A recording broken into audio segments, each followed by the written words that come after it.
ennaku zino ng'akamwenyu tekakuva ku matama. Anti nafuna abantu abatuufu mu by'ettaka n'amayumba. Yosam Properties. Bano bakufunira ettaka mu buli sayizi yonna gy'oyagala. Oyagala lya kyapa oba lya ndagaano. Oyagala lya kulimirako oba lya kulundirako. Naawe ayagala ery'okuzimba. Basangibwa Nansana okumpi ne Nansana Municipal Council. Bakubire ku ssimu 0748533 Hello everyone, my name is Sami K. I work with Unique Media, a gospel platform committed to sharing love and hope in our community. On 30th May, we will be hosting an outreach called Unique Girls Empowerment. Yes, Unique Girls Empowerment. Our mission is simple but powerful: to support and empower young girls between the ages of 15 and 18. Many girls in our community struggle to access basic menstrual hygiene products. So something that is completely natural often becomes a reason for shame, stigma, and even missing school. That is why our message is clear. Menstruation is natural. The stigma isn't. Through this outreach, we aim to provide reusable sanitary pads, soap, shavers, knickers, and other essential hygiene items to young girls in need. Our target is to reach 200 girls and remind them that they are loved, valued, confident, and beautifully created by God. But we cannot do it alone.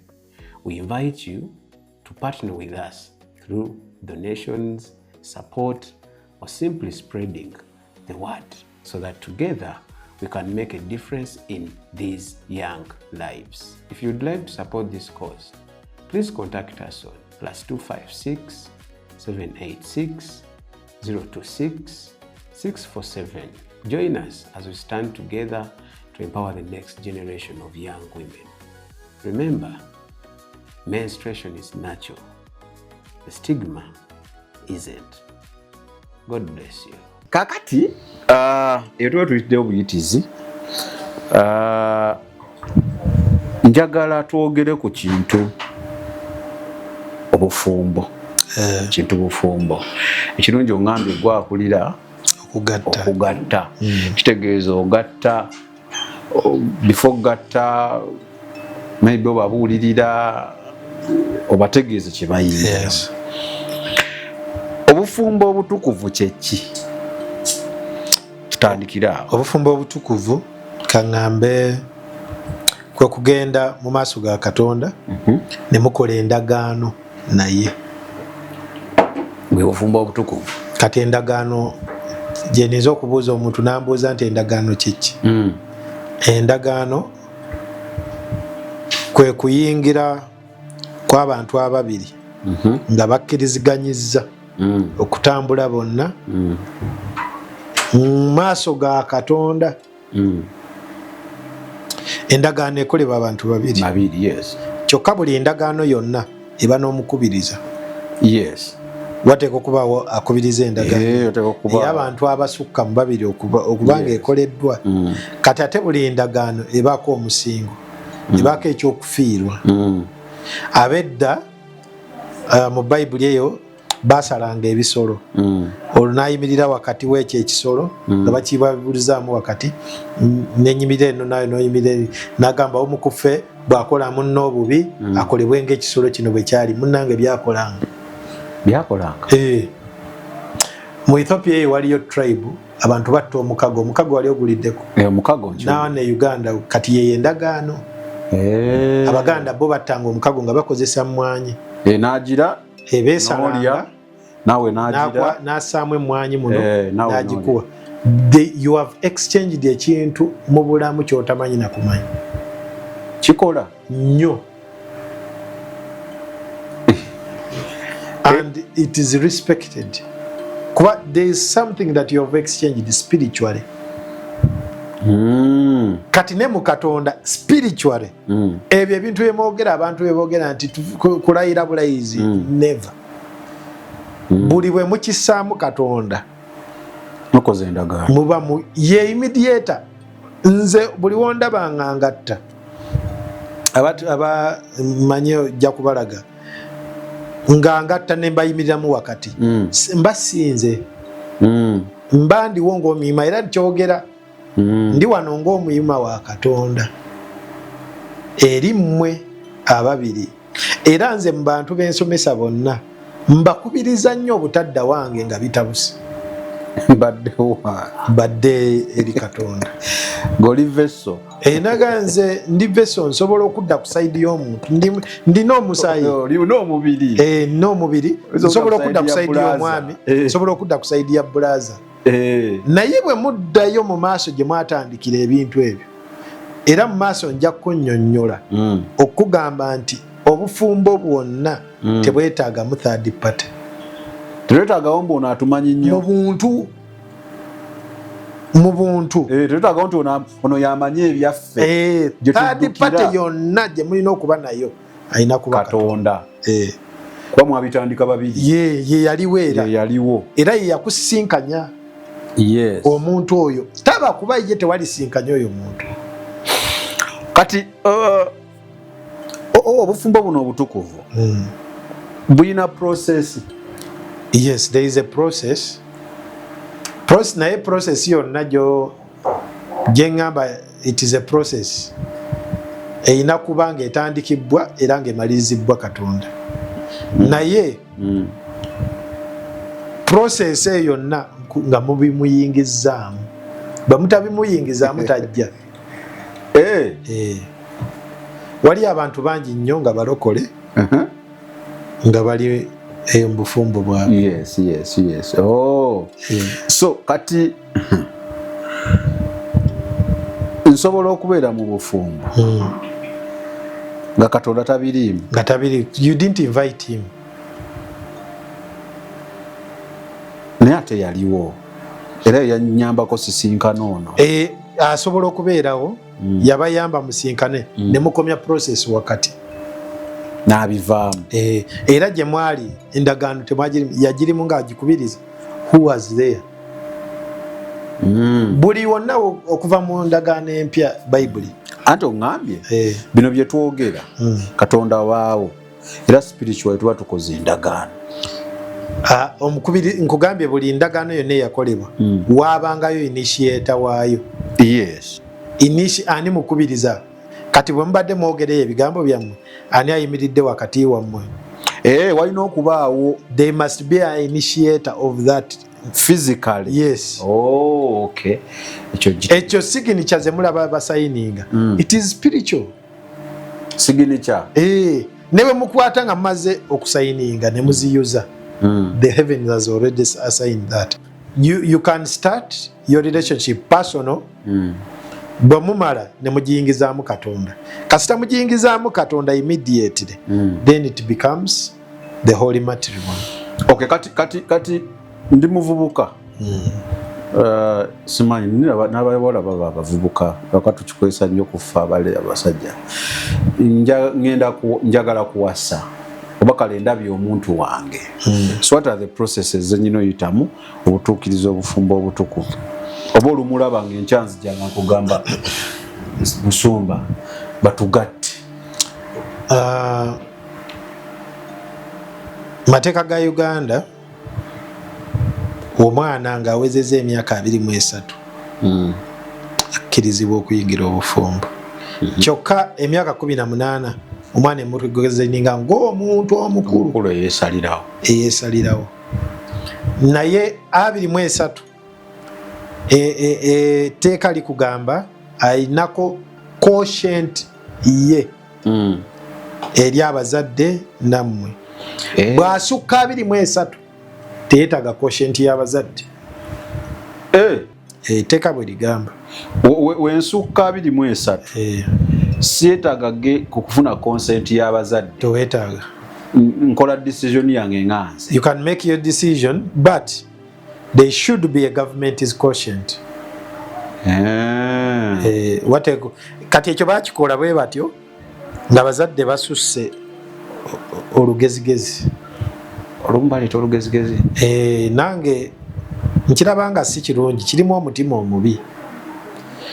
kyekintu kyokkandoza mu gavumenti kyenakalaba kyeyakakola ekirungi etteeka eddungi nti bakkiriza omuntu okugenda ewa administrator n'akuwa ebbaluwa ng'egamba ono omuntu mukulu yeesaliddewo okuyingira obufumbo obwo waliwo wasanga nga 23 anti ffe kanisa tetukkirizibwa gatta muntu nga teriiko conscient ya kintu. There should be an elders conscient. Either government oba abazadde oba anybody responsible with this person. There should be a guardian oba omukuza w'oyo omuntu. Newembeera nga nyina 23 gy'ogambye oteeka okuba ng'ogisussa kale nyina 24 kati eyo conscient tekyetaagisa naye weetega ebbaluwa ya administrator wadde seeta consent y'abantu eya gavumenti gyetaaga oba ogyetaaga anti nze okujja okugatta ne gundi yonna okugenda okugatta etooka okusaba ebbaluwa eyo kyovola abagamba nti olaba ebintu bye bakola tebabikola nti just kwekwere ekyo kintu kye basaba nti omuka aliwa it is a quotient gye banoonya akuleeta okisooka taata yakuyingiza bakikola nga formality taata yakuyingiza nene maama asobola okuyingiza ayingiza omwana omuwala okirabye nga bakikola kati taata bwakuleeta eyokka ku video tuba tulaze ne mu bantu nti quotient family eno yakkiriza olaba ne taata yamuleese yeeretedde omwana we eso si bya kinyumu si bya just tebakikola bukozi bwe batyo kati wakati mba ndi mu kugatta naddala nga munaatera okukola ebirayiro basaba ekintu kino omuko agaba omuwala ono aliwa n'ayimuka omanye okuyimuka kye baba banoonya baba bakyanoonya quotient nti ne muganda we wuuno nti abazadde ddala bakkiriza era mu madiini naddala mubakatuliki gye nava omuko oyo ayimirira ne bamuwa n'akazindaalo n'ayogera n'agamba nti nze nasasuddwa sibanja n'ekkanzu yino mwenjigidde nze bammazeeyo mutwale muntu kati naffe era ekyo twakijjamu era tukikozesa tuwaayo ekyo kye babuuza omukoyi naye ekintu kyonna kyoyagala okwogera baba noonya quotient bwageza nayogerera awo n'agamba abange emmanyi sibimanyi kugatta kukomaawo tetweyongerayo wadde taata yamuleese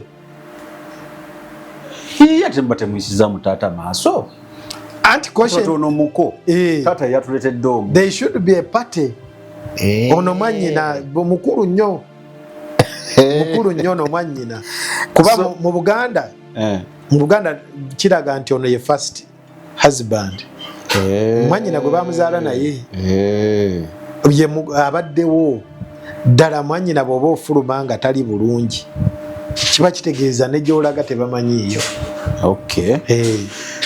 kati baba banoonya quotient eyo so bino naye baleeta omwami taata n'aleeta omwana ne mubuuza omuko tuli mu kunoonya consent y'abantu bano nti tetubbye bubbe kyono muntu makubo matuufu bakkaanyiza there was an agreement bano kye bayingiramu parties zonna zikimanyiko and they are okay with it bagenda kutta omukago kye bagenda okuyingiramu kyalubeerera kyovula mbeewuunya abantu abajjayo divorce kaakati mbaddeko n'abantu ku seeti nga baŋŋamba nti ebyo bya kalica tiwolokoka ebya kalica obita kiki ekya kalicaawo taata simambu aleeta omwana simaata omuko tumuyimiriza ate simanya mbukasita mubanga mwakkaanya bayibuli etugamba katonda abaawo temubyetaaga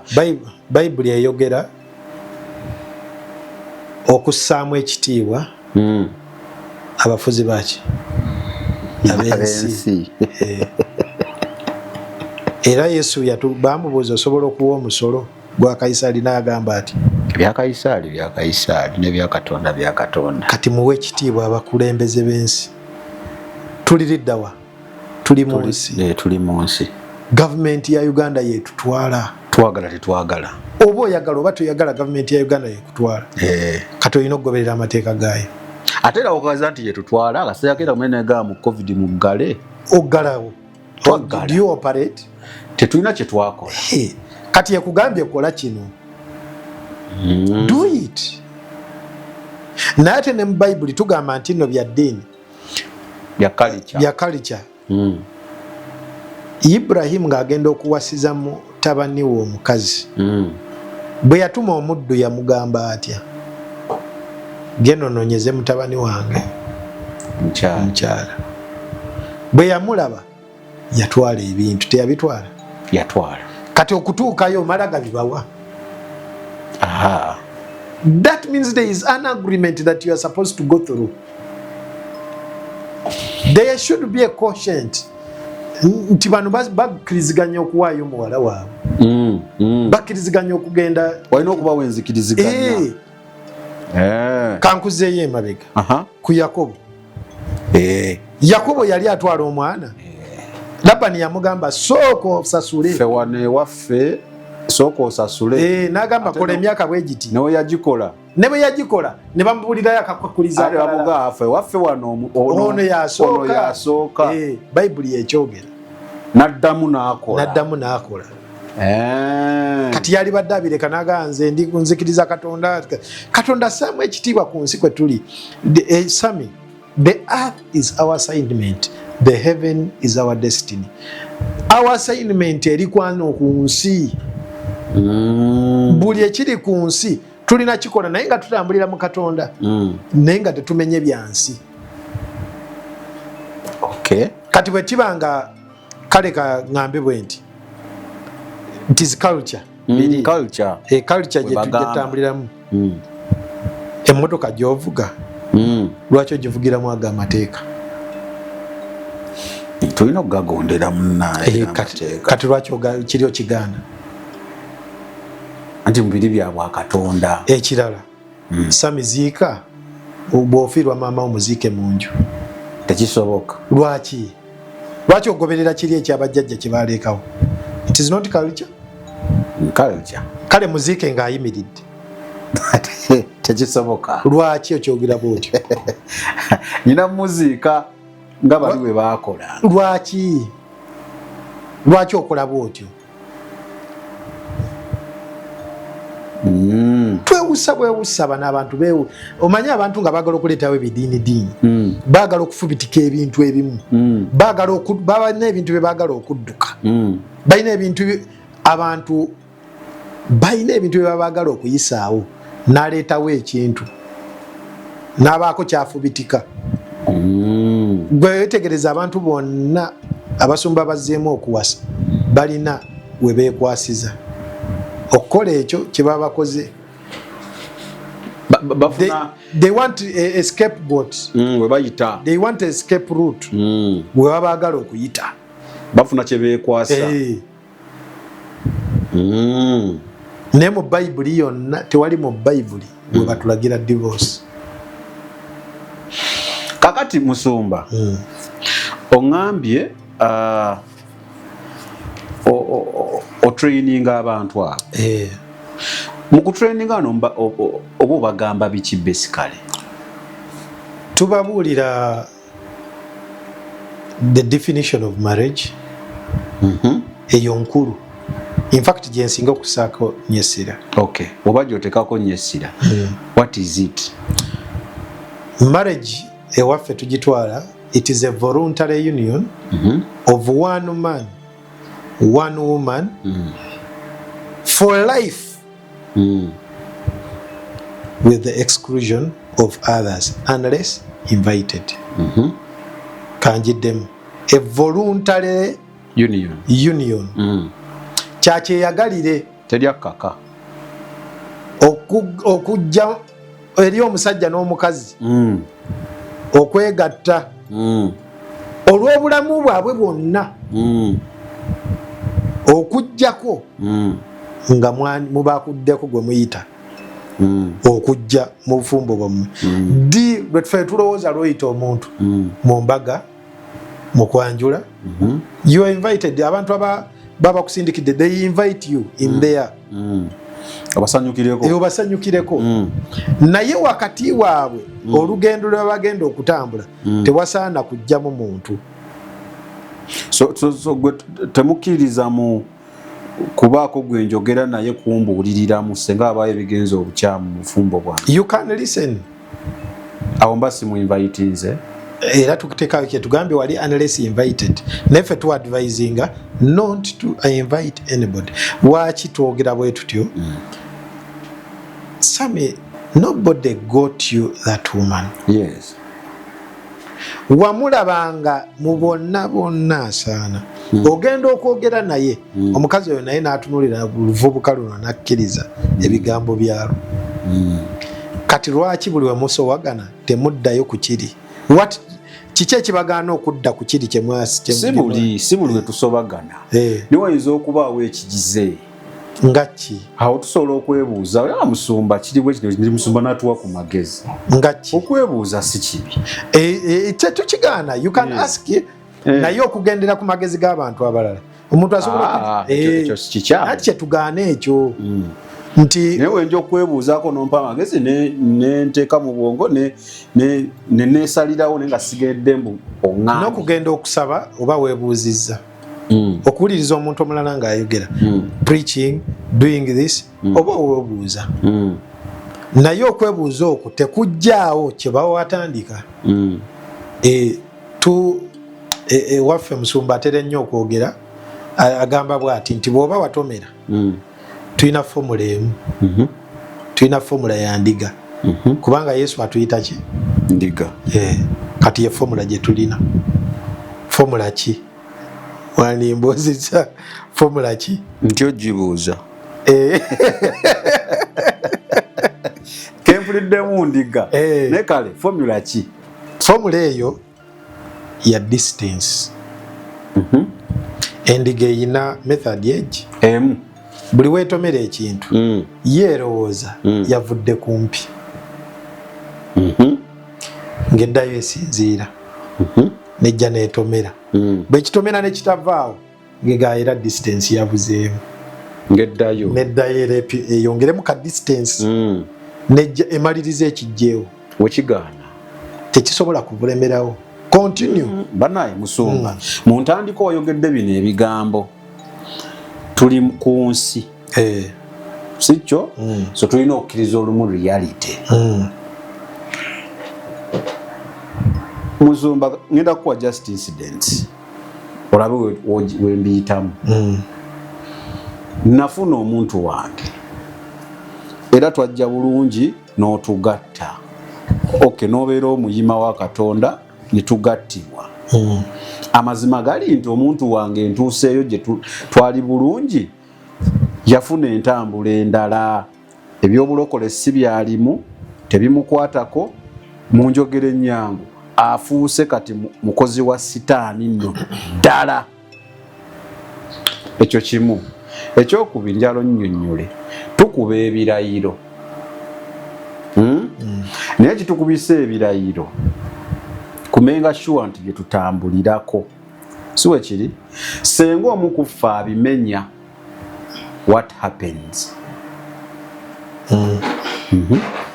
ogambye ku making sure bye mutambulirako ebirayiro they guide us anti senga tubivaako era muba tebivuddeeko just a guideline kibako tuba tubivuddeko bwe bakuwa akatabo to guide you ko kaba kakusongeddeyo gy'ogenda bw'otagendayo ko batokavuddeeko ebirayiro bye tukuba bya command kumpi tebiriiko kuteesa it guides us where to go musumba tukuba birayiro ki gwe boolayiza twogera tutya ngenda kubeera naawe obubeerera mukazi naga gy'onaagenda nga gye naagenda ogenda kubeera wange okuva na leero ngenda kuba naawe omu mu bakazi bonna kati omu avuddewo alina bana kati mu bakolinso abakolinso ekisooka ndowooza 7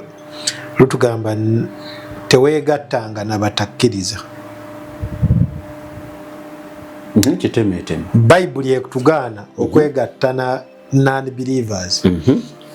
Number 1 kansooke nekale soko ddemu biri kansooke emabega. Lwaki wali twayogedde voluntary union? Yes. Voluntary kiteekwa okuba nga kyeyagalire, wagenda n'okwana omwana oyo kyeyagalire. Yes. Naye mu voluntary mulimu ekirungo kye tuyita free will. Free will eyo omuntu yeeyagalira okujja okuba naawe, yeeyagalira okujja mu bufumbo obwo. Tewateekwa kubaawo muntu yamukaka kubuyingiramu. Ekirala temuteekwa kubaamu coercion, nti oyina ekintu kyonna kye wakozesa ekyobulimba. Kati awo nyingidde mu mateeka ga gavumenti. Amateeka gali kuba ogambye Bayibuli egamba tugondere ki abensi. Kati amateeka ga gavumenti gagamba ki? Bonna agenda mu ekyo kye mukkiriza divorce, oteekwa okuba na bino. Nkyo nja kikuwa bwe tunaaba tunaagenda mu divorce, oteekwa okuba na bino wammanga. Kambigamba abawuliriza nti mu divorce omwo oteekwa okuba nga bajja kukubuuza weeyagalira okuyingira obufumbo buno ntiye. Naye mu kweyagalira nagenda Samya ngamba yaŋŋamba kino yaŋŋamba nti muganda wa Cristiano Ronaldo ono ngendo tuukayo okuvubuka gwa nnimba bulimbi. Nze nali njagala muganda wa Cristiano era gwe nafumbirwa eriteeka likulagira okuvaamu nti omwo mwalimu obulimba, obufumbo obwo mwayingiramu obulimba. Naye bwe nayingira eno mu ddiini tetubikkiriza. Kakati kyogezaako kugamba nti eno ewaffe wokiyingiramu n'ozuula nti waliyo obulimba obw'enkukunalono bwe yakugamba, ebyaddala nga senga wabumanya wandibadde toyingira, tovaayo, fiirayo, tovaayo.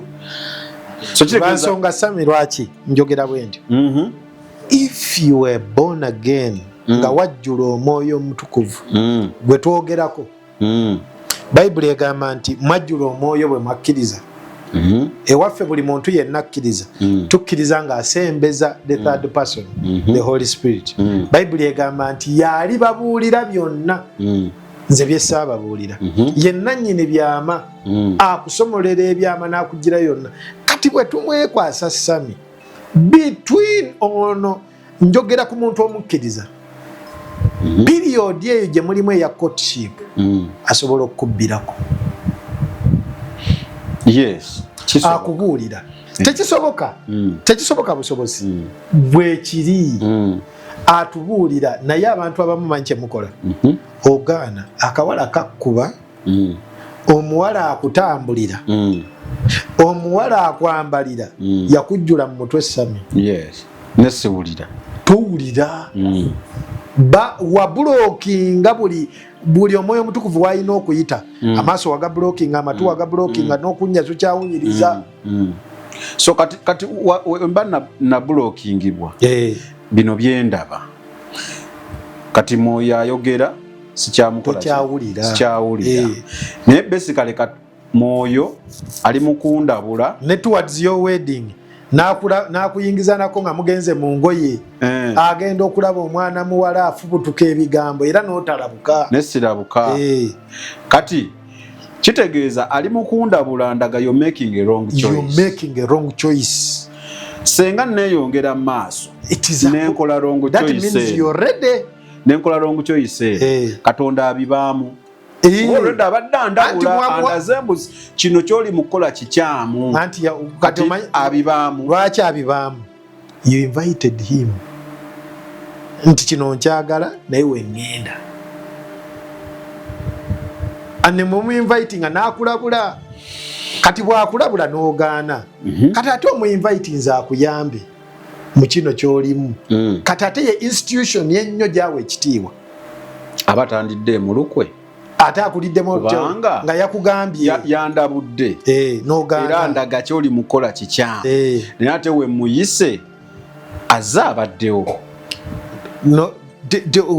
bwe yakugambye waganye era bw'omuyisa abeerawo lwaki because you invited him why ayimiridde ne Sami muntu we mwana we naye omwana sabye ekyana bwe kyonoona tokisuula ku kasasiro muyonje omuzzeewo naga ngenda kubeera munnange naye kati kyetuba tuzzaako ekirala the next bracket eri enabakkiriza njogera eri believers try as much as possible you run to him how to overgo that kankubulire Sami ngenda kwogera ekintu kigenda kuba si kirungi eri abamu naye bwe kiri eri abakkiriza nga bakkiriza mu Katonda eri abaana be our God is a God of fairness. Now tewali fairness. Our God is a God of a right judgment. Katonda waffe mwenkanya Sami. Yes. Kyova olaba Katonda omwenkanya atunuulira byonna. Lwaki nkugambye ngenda kwogera ekintu abamu bajja kukikiza abamu bagenda kukigaana.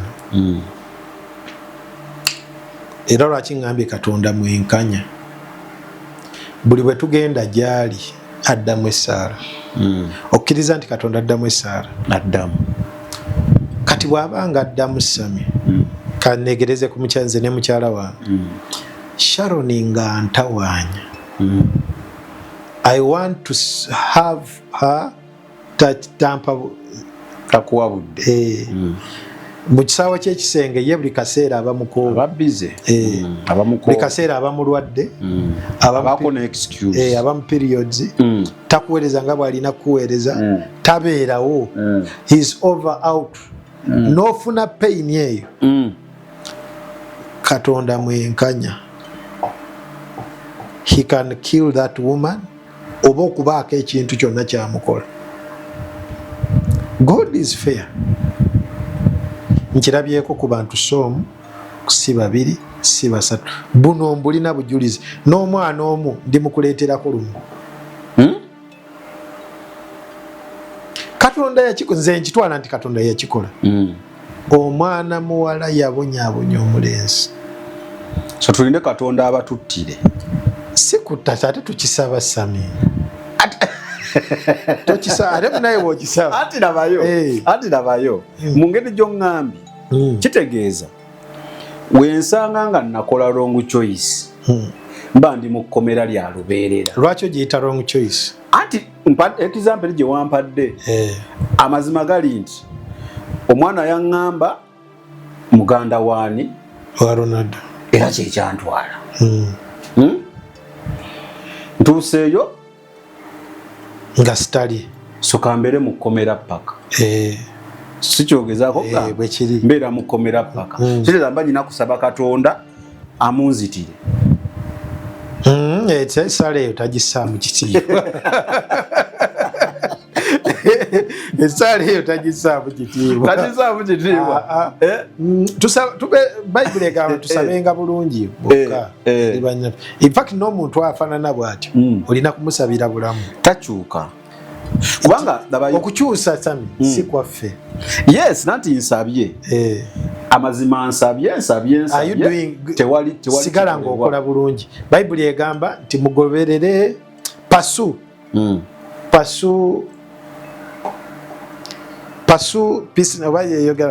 munoonye obulungi ate mubugoberere nti munoonye obulungi ate mubugoberere.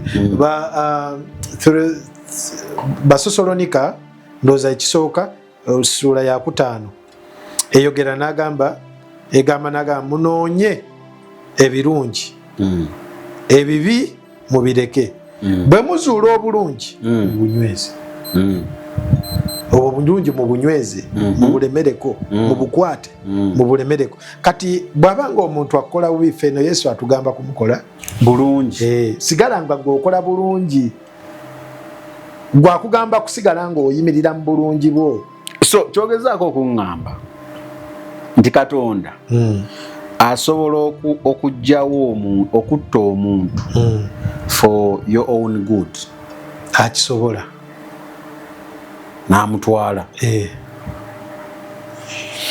kakati omanyi bangi nnyo mu Bayibuli be yatta ng'oli ajja akisobola naye nga tokisabye sigamba gwe kisabe sifukamira samya akakutawanya kekano kantegeeze waliwo enagambye is a voluntary union kati union eno kanjogere ku union then obonye ojijjono nyonyone kino wembeera nga entered this bufumbo voluntary lwaki sola bufuluma voluntary kuba nze yeetwala lwaki mukuvaayo era sivaayo bwe tubanga tubuyingira voluntary kati gwe mwabuyingizaamu initiator waabwo yakugamba there is only one entry and there is no exit lwaki ogenda kuzanya ogenda kikozesa ng'omuzannyo era mugenda kikozesa okwonoona obulamu bw'abalala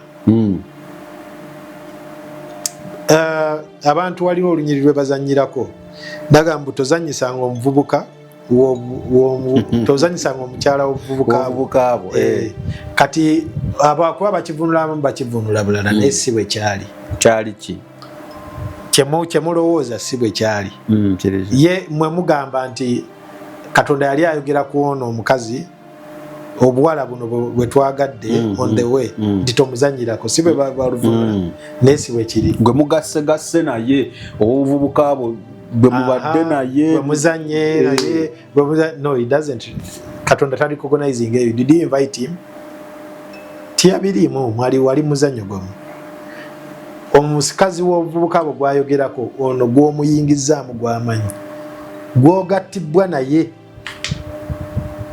yoyo ye gwali recognizing kuba lwaki amuli recognizing you invited him n'abeerawo mu ndagaano nga mugikola kati bwe mugikola yali ayogera n'abaana ava mu buwambe bano Ezra be yakomawo nabo ne Nehemaya kati bwe baatuuka eno nga bakomawo abantu abo balina abakazi baabwe bagenda nabo naye bakazi baabwe bagenda omanyi bambi abakazi battu bakutuka mangu kati baali baagala kubasuula nga baga afe tetuddayo na mbeego ndizigudde tetugenda na bijuju tetugenda kuwasa bitoka ebyana Katonda n'abagaana yabagamba nedda bassebo abakazi temuzanyisa abakazi bamubuvubuka bwe mwagenda nabo nga muli bavubuka abaana abo temubasuula mugenda kutta emmeme zaabwe n'akibagaana kati okukizze abo tebalina nsonga nnyo eri awo ensonga yali nnene bwe tetugenda na bigundi abo bo tebalina munaye abamu abatulaba abo oyo abirimu ekyo abamukyamu ge mazima wakati omulekeraani mwana abandi wamusanga ebbeere likyayimira kati ligudde wamusanga akyasiba akavirine kenyina nekagira bwe kati wamusanga omwana w'abandi alina entumbwe ng'ashanana kati omukunkumuddemu abaana kati oyagala ssuula ekyo kikyamu kati ekyo kyo kikyamu nnyo naye kiri sami union kyetugamba union yoking union kiva mu kigambo yoked omanyi abantu abasinga yoked bakisomesanga nti yok kitegeeza kikoligo okimanyi badde sikimanyi yok kitegeeza ekikoligo ate ekikoligo batata baffe bakisomesanga kintu kibi ekikoligo kyonna kyabanga kibi but yok ekyo kigambo yok Bible egamba do not be yoked yoked ekyo kyetujjamu ako kayok yok kyabanga kikoligo feera tugamba okukoligibwa ne munno muba mukoligibwamu naye muba muyingidde mu kikoligo ekyobulamu bwammwe mwonna. Kati ekyo kigambo kya Luyonaani Yokti ekyali kitegeeza ekintu kino kye bateeka mu nte, ekintu kino kye bayambazanga ente zirime 2. Kati ekyo ekiti kye basangamu kye bayita Yooko. Kati Katonda agamba ababiri tebasobola kutambula bonna okujjako nga bakkiriziganyizza. Kitegeeza obufumbo komera. Si komera. Ate ekintu kyotasobola kufuluma w'oyagalidde olw'okuba wakiyingira. Era mba mu komera nze anyigirizibwa. Lwaki gwe gwagamba gwonyigirizibwa? Lwaki eri paati yo tenyigirizibwa? Paati era eyinza okuba yeeraba terina buzibu bwekola. Kati kiriwo ekiti. Bakasaala kwogera naye kino kyali mu public domain. Omusajja yagamba yafuna mukyala we n'azuula nti abaana baalina kimanyi wabiwulira n'azuula nti abaana baalina tisibabe mukyala abadde akola ki of course aba ayenda n'abitegeera n'asalawo alabirira abaana mukyala we n'amusonyiwa kubanga Bible weegamba ontegedde leeta wayita ebbanga azuula nti mukyala we yamuwa n'obutwa mu bbanga eryamusonyiye amuwadde obutwa ontegeera n'agamba era tetulina kukola ki kwawukana kamuwe distance ontegedde avudde ewaka naye nga alina n'ebipapula bamuwadde obutwa akimanyi yabuliridde waka kyokka omuntu amuliko byeyakola yamusonyiwa amuwadde obutwa akirealize nze kamuwe distance amuwadde distance kyokka awulire nera nejali nti omukyala teyazikiza era yasigala akola ebintu bye ngaki obwenzi buli yasigala ali mu basajja be kakati bannange oyagala ono omusajja akola atya? Did you listen to the wing of the woman? Did the omusajja ku bantu solinga onyinyonyoddeko party age emu kiba kitegeeza omuntu oyo yafulumya yekye yali saidi ye party y'omukazi ogiwali ogiwulidde anti kyembuuza kikino solinga agamba nti waliwo ekikusindikiza n'okola obwenzi wadde oli mu Katonda. Good. So wadde obwenzi weebuli mwagattibwa temufuluma kyokka Bible egamba waliwo weegambira siri social naye nawe weegambira except sexual immorality asibwa ekinyonyo egamba etakinyonyola nti kati abasinga bajjayo olunyiriri olwo luli Matayo lugamba lutya agamba nti bw'okwatira omukazi mu bwenzi olwo yawukane naye bw'ojja okwawukana naye takkiriza divorce okuggyako ng'omukwatidde mu bwenzi si mukazi yekka ndowooze kati lwaki bagamba kati bo omusajja bamukwatira mwenzi bakole bati anti tekiri ku mukazi yekka egamba mukazi except tusomewo musumba egamba mukazi tusomewo egamba except egamba bw'omukwatira mu bwenzi okujjako egamba okujjako omukwatidde mu bwenzi nti yawukana naye naye era olunyiriri olwo bwe tululeeta wano si kyerutegeeza lutegeeza ki kyerutegeeza oba munakitegeera gezaako tuyinza okukitegeera tugire tujja kweyongerayo ne conversation omusajja abasajja beetunuuliranga Bospiria ojjukira omukazi gwe baleeta eri Yesu nakola ki nti bamukwatidde mu bwenzi yes omusajja yaliwa gwe bamukwata naye teyaliwo obwenzi abukola yekka ye yali abukola kwani omukyala simanyi yali mufumbo yali eki simanyi kati bano abasajja fe abasajja ba Katonda abantu ba Katonda abasajja beegulumiriza nnyo ne beetunuuliranga Bospiria kale there is that superiority Katonda gy'atuwa era weeri naye tera tetuwa exception nti bo be balina okwenda bokka kati gwe Okay, so konyonyole verse yetegeeza ki eyo kuwoge tugifuna mu bukyamu. Verse kyetegeeza nti tokkiriza mu divorce okujjako kakulu unless naye akagamba kunjagala tukanyonyole nga kafe olina Bible yawo kuno ninako na Bible katugisome wano. But I tell you that anyone who divorces his wife sokove waggulu kwa satu mwemu it has been said anyone who divorces his wife must give her a certificate of divorce. But I tell you that anyone who divorces his wife except for sexual immorality makes her the victim of adultery, and anyone who marries a divorced woman commits adultery. Okitegedde? Yes. Okitegedde kati?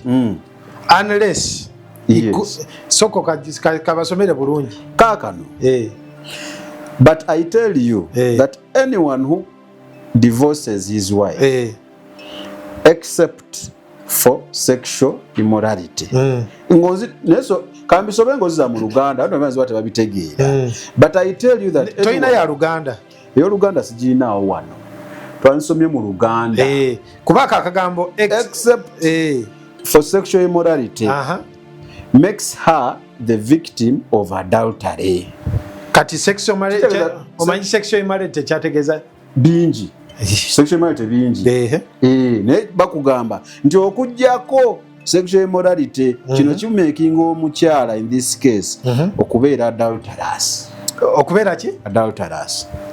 Sexual immorality nawo omusajja kiba kikuyingiddemu ate era nakyo takigamba nti no kino si kye yali ategeeza nti no bino bye bireetera divorce mbu divorce osobola okubaawo si kye yali ategeeza bananga agambye nti okujjako kitegeeza ki wenkugamba nti tokwata essimu eyo siketegeeza mu Luganda okujjako nsaba ku Bible y'Oluganda siketegeeza mu Luganda. Okay bana tulina ku Bible y'Oluganda eri ku simu yangawo bagondi agituwe Farid essimu y'omusumba siketegeeza mu Luganda. Mu Luganda egamba etya mu Luganda? Mu Luganda erina ekigambo kyereeta nate ne waggulu. Lwaki nkugambye tuve waggulu agamba nti ku 31 agamba anyone who divorces his wife must give a certificate of divorce.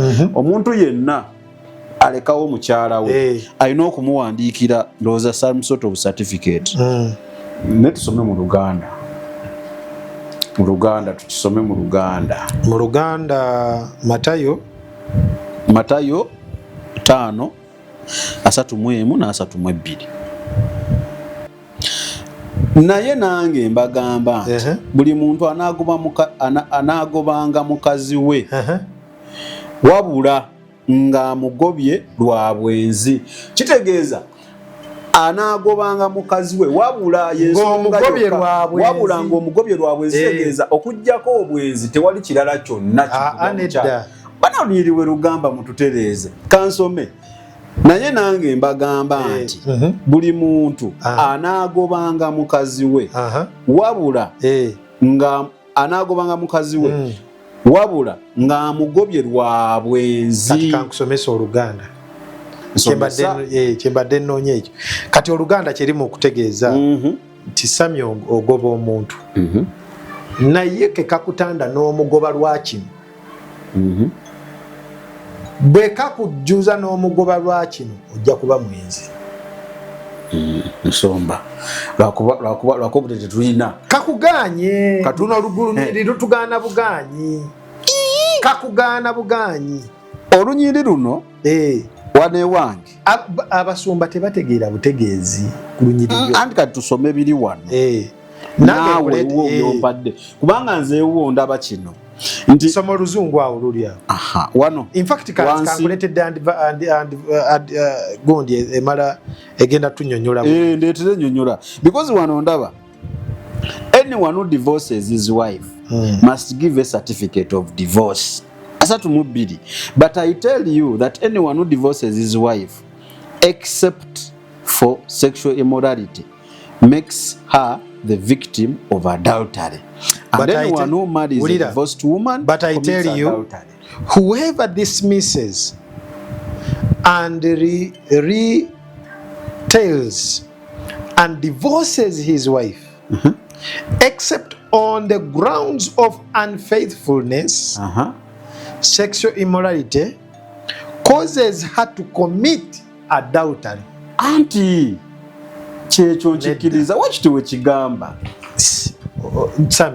kyekino lwaki agamba koza to commit adultery kitegeeza senga omukyalo ono nga bwe bagamba wano afuna oluzungu olutegeera bubi but I tell you whoever dismisses and divorces his wife except on the grounds of unfaithfulness sexual immorality kitegeeza Bible ekuwadde ga except ye kugambye n'okugamba olwakino ekugambye kasita ogoba mukazi we olwakino awo tetugenda kukanja bannange mututeerewo mu comments awo nze kuba kyendaba wano n'oluganda lompadde ate oluganda ddo lukugiddeyo naga kasita ogoba mukazi omuntu yenna agoba mukazi we olwakino Bible bannaye gye ndi mu kusoma wano luzungu lwangu gwali mu dduzi buwaza golemye okulutegeera otegeeza Bible but I tell you whoever dismisses his wife gwe kasita ogoba mukazi wo mukazi wo olwakino except on this grounds olwakino kasita omugoba olwakino musoma except oba mwenzi except kitegeeza ki oluganda lutugambye kasita ogoba mukazi we olw'obwenzi gwe ng'oba oyenzi sooka oddemu mpa oluganda olwo ndusome kigambo nedda ssebo awo netukwataganya ale wakuba olina gyodduka twandibadde wano paka the Bible gyensoma negamba but I tell you that anyone who divorces his wife naye nange mbagamba nti buli muntu anaagoba mukazi we buli muntu anaagoba gwe kasita kakutanda n'ogoba ekulabula gwe kasita kakutanda n'ogoba mukazi we wabula ng'amugobye olw'obwenzi kitegeeza statement eno gitegeerawo anti kanjikutereeze mu luganda kasita kakutanda sami n'ogoba mukazi wo wabula nga kyomugobedde reason wabula nga omugobedde ku lwabwenzi n'ogeza mugobera obwenzi wabwenzi togoba kulabula kugamba nti kasita omugoba olw'obwenzi nomanyi lwaki bayogera statement eno abaana ba Isirayiri bagobanga abakazi baabwe nga babakakatikako ekintu ky'obwenzi nga in fact babawayirizanga nga bakiteekawo bakigoberemu abakazi kati wano bakireeta babagamba mwe olwambu munagoba abakazi bammwe olw'obwenzi mugenda kuba nammwe benzi kubanga lwaki sami omukazi yayenda yekka both parties abaako gwayenze naye ekirala sami gwe tolinaamu bikyamu bye wali okoze naye wano Bible bwe biba nga tebivuddeeyo tunaategereranga ku ki kati nze kannyonnyole kino luno olunyiriri luli straight forward naye ndaba ate olugira straight forward olugamba bwayagala oddunyola era yensonga lwaki lubazibuwalira okutegeera abantu lubazibuwalira olunyirira okutegeera era lwe bagoberamu abakazi ate abantu nze ekyo si kyentunuulidde era nsi mu kyakugoberamu bakazi nze kyeŋŋamba kiikino buli muntu yenna agoba omukazi buli musumba yenna agoba omukazi amugobera mu lunyiriri luno ng'akoze obwenzi taba mwenzi abaki kale ndi kuono ng'abukoze siri kuba no beegibiikayo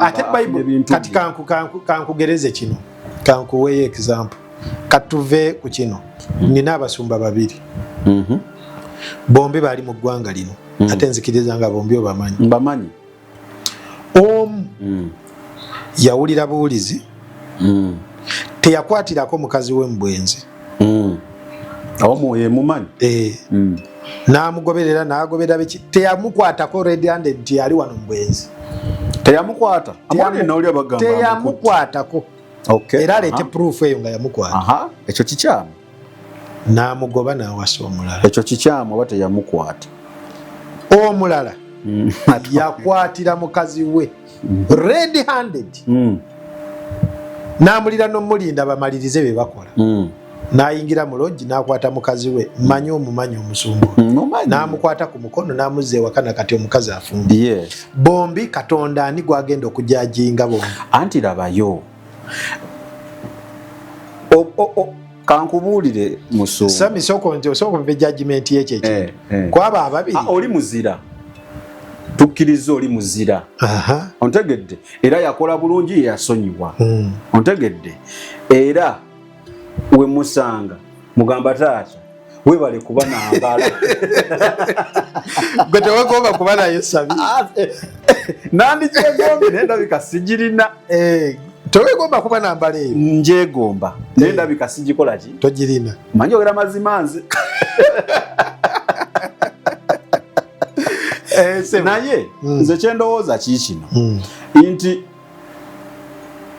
ffenna kyetwandiyagadde nti okwatidde mukyala wo mu bwenzi mukwate ku mukono mudde ewaka omunenyeeko maybe mutegeere mugende mu maaso point eri nti bameka abakola ekyo naye yesu kyayagala tukole anti yesu wano okusinza ku mu kitabo kye tusoma mpa exception nti obwenzi tabusiima oluggi talussaawo because oba omenya endagaano okitaddemu